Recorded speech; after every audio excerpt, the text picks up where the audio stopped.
السلام علیکم ایوری کیسے ہیں آپ سب لوگ؟ امید کرتے ہیں کہ بالکل ٹھیک ہوں گے۔ تو ایک بار پھر سے میں لے کر آ چکی ہوں آپ سب کے لیے آپ کی بہت ہی پیارے سے ناول آج کی آگے کے بالکل نئے ایپیسوڈ کو لے کر، جسے ہم آج پڑھیں گے۔ تو ہم جلدی سے ناول کو پڑھنا شروع کرتے ہیں، لیکن یہ مکمل ناول آپ ابھی کے ابھی بھی حاصل کر سکتے ہیں، وہ بھی بے حد آسانی کے ساتھ۔ تو ہم پڑھتے ہیں ہمارے آج والے ایپیسوڈ کو، لیکن ساتھ چینل کو سبسکرائب کر ویڈیو کو لائک کرنا بھی مت بھولے گا۔ کمرے کے لوگ کو اوپن کرتے اندر میں جو سامان جس پر مٹی جم چکی تھی بند ہونے کے باوجود کو دیکھو سوری بھابھی بیٹا فکر نہیں کرے، ابھی کہ ابھی ہم صاف کر دیں گے، چلو زمزم شروع ہو جا۔ دانیہ جو کہ خود سے بڑی زمزم کو اپنے سے چھوٹوں کی طرح ہی ٹریٹ کیا کرتی تھی، جسے دیکھو ہیلو چلو مس بیوٹی چلو اور میرے ساتھ کام کرو۔ زمزم اتنی جان بنانے کا مطلب ایک صفائی بھی نہیں کر سکتی، ہمیشہ سے وہ زمزم کے گول مول ہونے پر دانیہ اس کا مذاق بناتی۔ کشیفر کی باتوں کو سننے پہلی مرتبہ مسکرائی، شاید وہ بھی اتنی محبت کرنے والی فیملی کو دیکھ کر خوش ہونے لگی تھی کہ وہ اس فیملی میں آ چکی ہے۔ کچھ ہی دیر میں صفائی کرتے زمزم جمائے لیتی نیند سے بوجھل ہو رہی آنکھوں کے ساتھ، مجھے تو بہت نیند آ رہی ہے، رات کے 1 بج چکے ہیں، اوکے بھابھی صبح ملتے ہیں، بہت نیند آ گئی ہے مجھے۔ وہ گڈ نائٹ کہے وہاں سے چلے گئی۔ موٹو کتنا سوتی ہے ویسے بھابھی، اب آپ بھی آرام کر لو، یوں ہی نیولی ویڈ کپل کو ڈسٹرب کر دیا۔ منہ میں ہی ہنستی وہ شرما کر کمرے سے باہر چلی گئی۔ کشیفر اس روم کو چاروں طرف سے دیکھتی جہاں پر ہاتھ کے بچپن سے لے کر بڑے ہونے تک کی تصاویر موجود تھی، کو وہ غور سے دیکھے جائے۔ تبھی اسے پیاس لگی، وہ جگ میں پانی کو نہ پا کے کمرے سے باہر نکل گئی پانی لینے کی خاطر۔ اوہ شٹ، میرا بریسلیٹ وہ کہاں پر رہ گیا؟ روحم کے کمرے کی جانب جاتے اچانک سے دانیہ کی نظر اپنی بازو پر پڑی جہاں اس کا بریسلیٹ موجود نہ تھا۔ یہ کہاں گیا روحم کے پاس؟ اگر یوں ہی گئی تو اس کا غصہ مزید بڑھ جانا ہے، وہ سوچے گا کہ میں نے اس کا گفٹ بھی گوا دیا۔ کہاں ڈھونڈوں اب؟ کہیں ہاتھ بھائی کے کمرے میں تو نہیں رہ گیا؟ ہاں وہیں پر ہی ہوگا، جا کر دیکھتی ہوں وہیں۔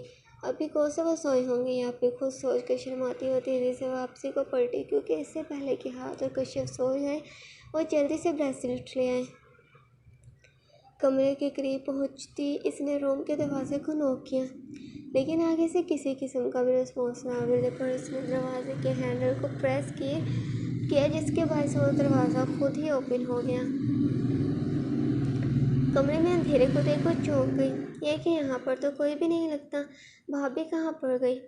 ابھی دانیہ سوچ ہی رہی تھی کہ اچانک سے دروازہ واپس سے بند ہو گیا اور ایک مرتبہ پھر سے اس کمرے میں سیاہ اندھیرا چھا گیا۔ وہ اندازاً کمرے کی لائٹ کو آن کرنے کی خاطر دیوار کے قریب جانے لگی، لیکن کسی کا ٹچ اپنے بازو پر محسوس کرتے وہ فوراً سے پلٹی۔ لیکن اس سے پہلے کہ وہ کچھ پوچھ پاتی، اس شخص نے اسے کمر سے پکڑے کسی گڑیا کی مانند اوپر اٹھانے کے ساتھ اس کے نرم و ملائم ہونٹ، جسے کبھی بھی کسی نے چھوا تک بھی نہ تھا، پر بغیر سوچے سمجھے قابض ہو گیا۔ دانیہ ایک بہادر لڑکی تھی، لیکن اس شخص کی اس قسم کی حرکت پر ایک پل کے لیے مانا اس کے وجود سے جان ہی نکل گئی ہو۔ اس میں اتنی ہمت بھی نہ بچی تھی کہ وہ اسے خود سے دور کرنے کی کوشش بھی کر پاتی۔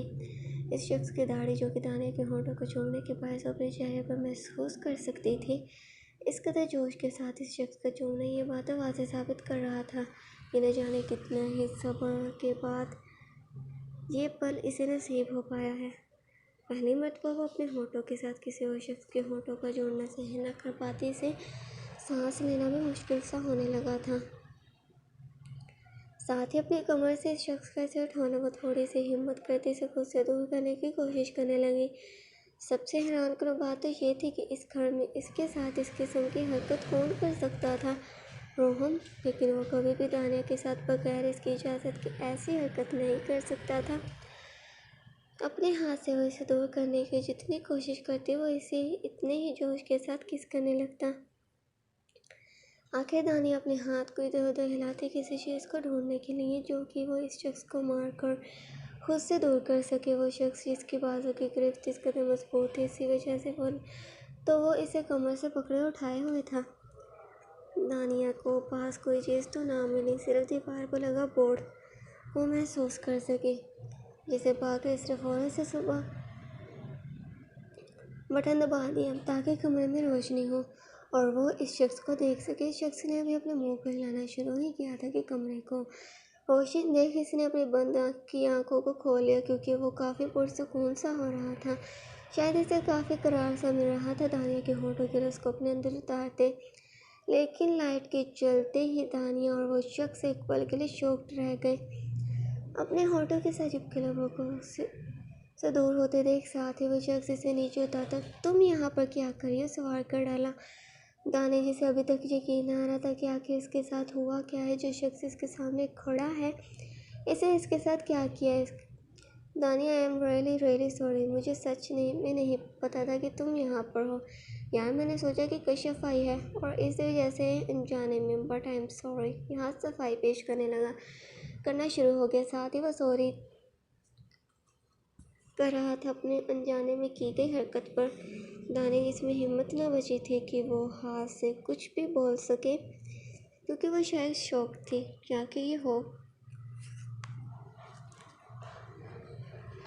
ہو کیا رہا ہے اس کے ساتھ۔ آخر پہلی مرتبہ اس میں کس ملی بھی تو ہاتھ سے وہ قسم بھائی سمجھتی تھی، لیکن ہاں نے صبح اسے بھائی کہنے سے بھی منع کر دیا تھا۔ ہاتھ کچھ اور بولنے ہی والا تھا کہ کشف کمرے میں داخل ہوئی، ہاتھ میں جگ پکڑے وہ کمرے میں دانیہ اور ہاتھ کے ایک ساتھ دیکھ حیران ہوئے، لیکن پھر سوری اگر ڈسٹرب کیا میں نے تو کہیں وہ کمرے سے باہر جانے لگے، لیکن دانیہ خود تیزی سے کمرے سے باہر چلی گئی۔ اسے بالکل بھی سمجھ نہ آ رہی تھی کہ وہ کیا کرے، ہاتھ کے ساتھ آج اسے ایسے حرکت کیوں کی، ایسے کیسے؟ بھابھی کی جگہ وہ مجھے کس کر سکتے ہیں، حالانکہ بھابھی اور میری جسامت میں کافی فرق ہے، میرے کپڑے بھی وہ بھی تو الگ ہیں۔ دانیہ جس کے دماغ میں ایسے ہزاروں سوالات گھوم رہے تھے جن میں سے ایک کا بھی جواب اس کے پاس موجود نہ تھا، اب روحم کے پاس بھی جانے کی اس میں ہمت نہ تھی، اسی وجہ سے وہ سیدھا اپنے روم میں چلی گئی۔ نیند تھی جو کہ اسے پہلے ہی خوشی کے باعث نہ آ رہی تھی، اور اب ہاتھ کی گئی اس حرکت کی وجہ سے اس کا آنا شاید ناممکن تھا۔ اپنے روم میں وہ بار بار اس بارے میں سوچے اپنے ہونٹوں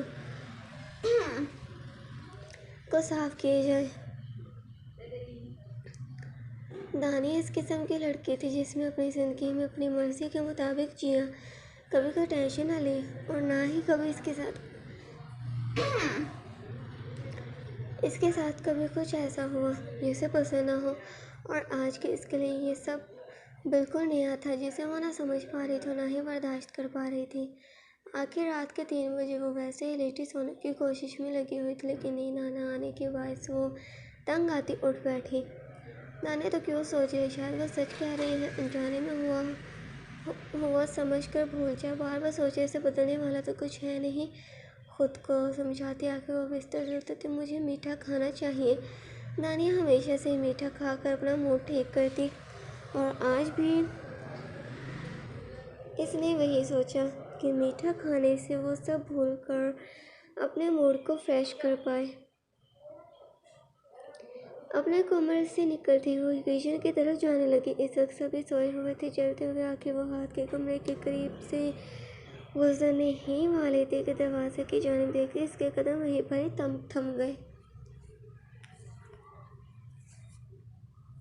تو آج کے لیے اتنا ہی، آپ نے کرنا ہے زیادہ سے زیادہ ہمارے چینل کو سبسکرائب اور ساتھ ہی ویڈیو کو لائک، اور آپ کمنٹس میں بتایا کریں کہ کیسا لگ رہا ہے آپ کو یہ ہمارا بہت ہی پیارا سا ناول۔ اس میں آپ کو اتنا کچھ دیکھنے کو ملے گا کہ آپ کا سر گھوم جائے گا، اور ضرور آپ کو عاشقی بھی آ جائے گی اس ناول کے ختم ہوتے ہوتے، کیونکہ محبت کیا چیز ہے آپ کو اس ناول میں دیکھنے کو ملے گی۔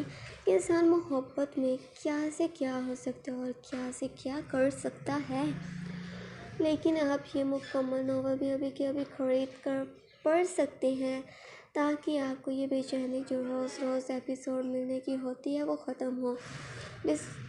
تو خدا